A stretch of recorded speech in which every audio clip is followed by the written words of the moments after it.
কি সুন্দর দৃশ্য, প্রকৃতি, গ্রাম। এই দেখেন আবার মাশরুম কি সুন্দরভাবে হয়ে রয়েছে, দেখছেন? Wow, beautiful. এই মাশরুম কেউ খায় না, দেখেও না। দেখেন কোথায় হয়েছে, দেখছেন কি পুষ্ট। এই দেখেন, ও কি সুন্দর জায়গা হয়েছে, দেখছেন? ওয়াও, মাশরুম কি দামি ফল, কি মানে মাশরুম কত দামি একটা খাবার।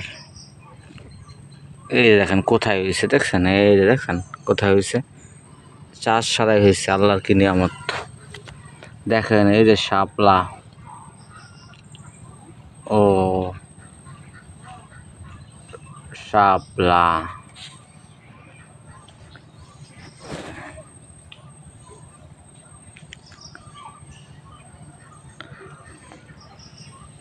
কি বলবো ভাই।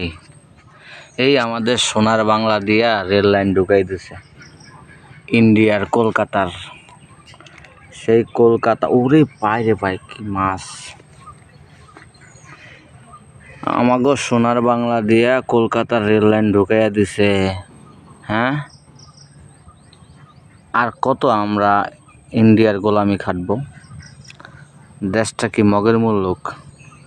কারো বাপের কেনা, যা ইচ্ছা তাই করবে।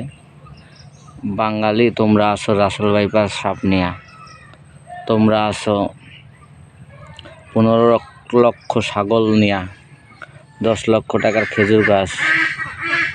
তোমরা আছো তেনাচট্টা মেনাচট্টা টোকাই মোকাই লইয়া। এদিকে দেশ পাইন মেরে দিতেছে, সেই কথা কি কারো আছে?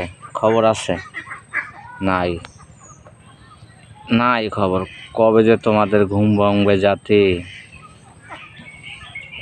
দেখছো? এই সোনার বাংলা, এই স্বাধীন বাংলা, এই স্বাধীন বাংলায় আমরা স্বাধীনভাবে থাকতে পারি না, স্বাধীনভাবে কথা বলতে পারি না। দেশটা কি কারো বাপের কেনা?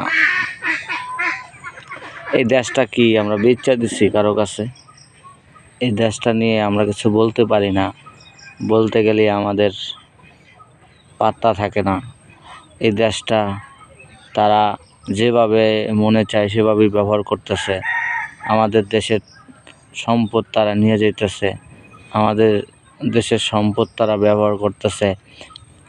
আর কতকাল, এই কতকাল তাদের দাসত্ব আমরা করব? আর কতকাল, কতদিন তাদের হুকুমের গোলাম হয়ে থাকবো আমরা? এই দেশটা কি এই জন্য স্বাধীন হয়েছিল? মাওলানা ভাসানী কোথায়? মাওলানা ভাসানীকে আমরা আবার চাই। মাওলানা ভাসানীর মতো আর একজন লোক আমরা চাই। আল্লাহ, তুমি আমাদের এই বাংলাদেশটা রক্ষা করো, আমাদেরকে বাঁচাও। আল্লাহ, তুমি আমাদেরকে হেফাজত করো। এরকম দালাল, এরকম গোলামির থেকে আমাদেরকে রক্ষা করো। আল্লাহ, রক্ষা করো।